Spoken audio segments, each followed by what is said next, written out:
All right, we might as well start this thing because it might turn out okay. Let's roll. This here is Randy Hignite from Texas, and this program is brought to you by BigGodLittleProblem.com. BigGodLittleProblem.com. I've been giving away thousands of these little not biscuits, wristbands. I've been giving away thousands of wristbands around the Metroplex, Dallas, Fort Worth, and people are taking them everywhere. They're going to Louisiana, they're going to Syracuse. It's a message from God. He gave me these 4 words when I came out of cancer surgery 6 years ago. That's the honest truth. Okay, well anyway, somebody's been saying, several people said, why don't you take your book, Big God, Little Problem, and start a little sermon series on it? You know, get on the tube there and do it. So I got some notes. We can do this thing. All right, so this one's going to be the first one. It's very important. I think you learn these lessons here, and it's going to take you really far. You know what I'm saying? Hey, Big God, Little Problem. 2 events you must know about is lesson 1. Let's get it in. Let's get going with this thing. Are you ready for big changes in your life? Positive changes that can reshape your mind and your spirit and your future.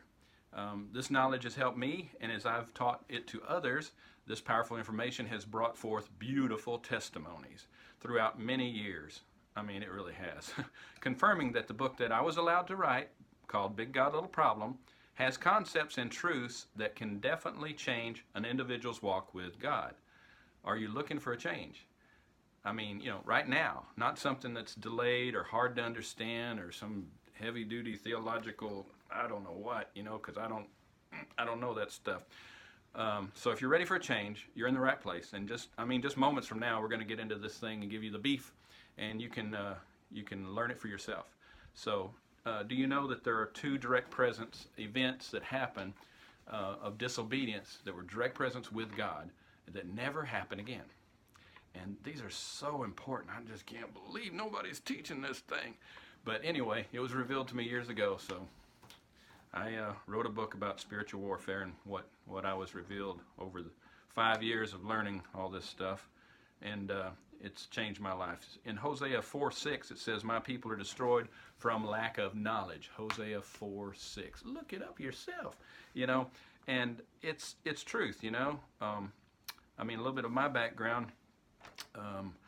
My father left when I was 2, and I met him when I was 14, really, and he had great wealth. Before that, he was a gangster, and he was a pimp, and then he was a businessman. What a deal. And when I met him, he had a lot of money. He gave me cars, motorcycles, access to his boat. What are you, stupid? I was 14. He was trying to impress me, and man, it was. But hey, I'm Randy Hignite, and before 1987, I lived a pretty wicked life. I was pretty much a sorry dog. You wouldn't have wanted to know me, probably. You wouldn't want to hang around me. But God called me out. He rescued me. When I said, I want out of this dumpster, He got me out. I'm a published author, singer-songwriter, and I have the 2 C words in my life, and they're life-changing. One is Christ, and the other had to go through cancer surgery. But hey, I'm alive. Look at me. I'm doing okay. So many of my friends have passed away from cancer. Neighbors, people at church. It's everywhere. So who am I to be doing anything besides praising God that He allowed me to live? So let me share some information with you. This information, if you want to go God's way, you know, if you don't want to go God's way, and what you got going with the Lord is good. You all right with God? You got it? Good. Keep doing what you're doing then. That's fine. But I'll be teaching lessons from the concepts of my book. And I mean, this journey and this information in my life, this helps me over my daily walk, my hourly walk, my minute-by-minute walk, and sometimes second-by-second. It depends on what's going on, you know what I mean? Some days are really something. But let's get started. And so we're going to start with Big God, Little Problem, Chapter 9, which is page 45. Turn to page 45. Here we go. But that's quicker. Okay, so this chapter is called Direct Presence Disobedience. Direct Presence Disobedience. And it happened twice in the Bible, once in heaven and once in the garden. Hey, there's your 2 places. Once in Revelation 12, verse it's Revelation 12, yeah, verse 7 through 9. Let's go there. We're right there. There we are, dudes and dudettes. Here we go. Revelation 12, out of the Bible. Yeah, it's good stuff. And verse 7. I could tell you where I got that, but Okay, Revelation 12, verse 7 says, "And war broke out in heaven. Michael and his angels fought against the dragon, and the dragon and his angels fought." And verse 8 says, "But they did not prevail, nor was a place found for them in heaven any longer." So the great dragon was cast out, a serpent of old called the devil and Satan, who deceives the whole world. He was cast to the earth, and his angels were cast out with him. Get out! So there's the first disobedience that happened. Direct presence with God. Everything's holy in the garden, you know. The scene is God created the angels. He created the head angels, and Lucifer, all that stuff. It's all pure, holy stuff and free choice. No sin in heaven, right? And so that's whenever Lucifer disobeys God one time, only one time, he gets thrown out. It says Michael and his angels threw him out, you know, so that's the way that is. So then it's the next thing that you want to know about. So that's the first disobedience that happened, direct presence with God, and it happened in Revelation 12, verse 7. And so then the next one happens here in the Garden of Eden. Hey, you know that God told Adam all the rules up front. You know he had to, right?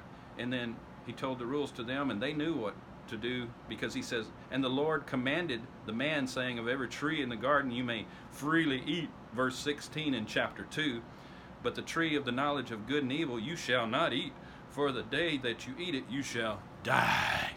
You know, but it was a spiritual death. You know, he wouldn't like just blow him up or something. He could have. Okay, so the Lord said it's not good for him to be alone. So in verse 18, "I will make him a helper comparable to him."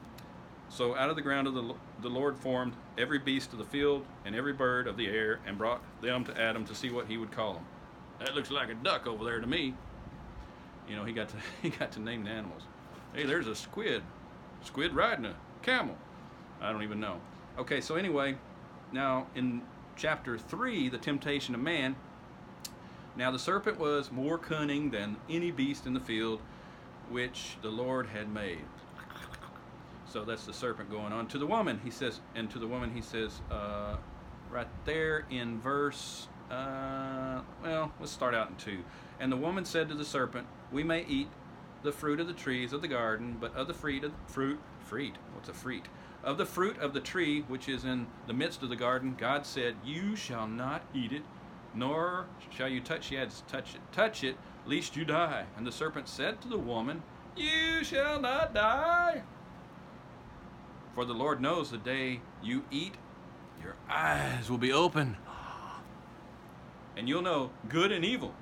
Yeah, you really don't want to know those two things, let me tell you. You just want to know good. That's why you come to the Lord. He's wanting the best thing for you. So there you go. You know, I mean, the judgment of man, he says, okay, so she took the fruit to her husband. He took the bite of the fruit, and his eyes were open. They knew they were naked. And so God says, hey, where you at? You know, and he's like, oh, I hid because I was naked. And God says, hey, who told you that? Huh? So he knew something. What's up?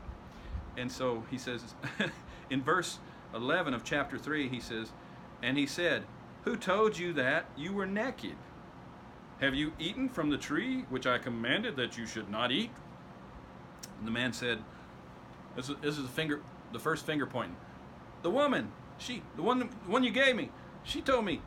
And the Lord went to the woman. He says, what have you done? In verse 13. And the woman said, the serpent. It was the serpent's fault. You know, so everybody gets the blame game there. But anyway, after all that stuff happened, let's see, the Lord just said, well, we'll just forgive it. It'll be all right. Y'all go to church. Keep trying hard. We'll see you. No, he didn't say that. He says, right there. He drove the man out. Oh my gosh. He drove him out. He drove him out in his fury. There was a Chrysler dealer back there. So he drove the man out and the woman, and he placed the cherubim at the east of the Garden of Eden with a flaming sword. And it's turning every way. I can't do that, break my arm. Turning every way to guard the way of the tree of life. So there you got it. You know, the simplicity is, two events happen that never happen again. They're direct presence disobedience with God. That shows you how pure he is. And soon as Lucifer takes his free choice to disobey God, he's thrown out. And soon as Adam takes his free choice to disobey God, they're removed from the holy garden. So it's a big deal to disobey God. But these are the only times that I can see, unless you find something else, that the two direct presence, disobedience, brought forth devastation for everything. I mean, in heaven, you're out. So that changed. A third of the stars went with the dragon. Look that up. Write that in Google. A third of the stars went with the dragon. And then I'll show you the verse that that's in. Look it up for yourself. It's fun. And then, so you got two holy angels and one devil out there. And we wrestle not against flesh and blood. Ephesians 6:10 through 18. Check it out. We'll talk about it later. But anyway, I just wanted to give you a little short thing. It's already going about 10 minutes. It's really too long. But yeah, go to BigGodLittleProblem.com and get you some stuff and give it away. The testimonies are coming back. Lives are being impacted by this message. It's beautiful. I'm just a part of it. Go to Big God Little Problem and Amazon. They got it at Amazon right there. The Loris Books Company has it. Loris Books and Barnes & Noble, Kmart, Walmart. It's everywhere. I don't know. So don't put your life on the chopping block. No. Go to God. Do what's right, come to Christ, be born again, a new creation. John 3:16, for God so loved the world that he gave his only begotten Son, that whosoever believes in him shall not perish, but have everlasting life. And the verse that God gave me to go to surgery with, that's what backs this wristband information and this shirt and all that stuff, Big God, Little Problem, is Jeremiah 32:27. Go look up Jeremiah 32:27. You're going to love it. Well, until next time, I got to get off here because, I don't know, it's getting too long. I better shut this thing off. God bless y'all.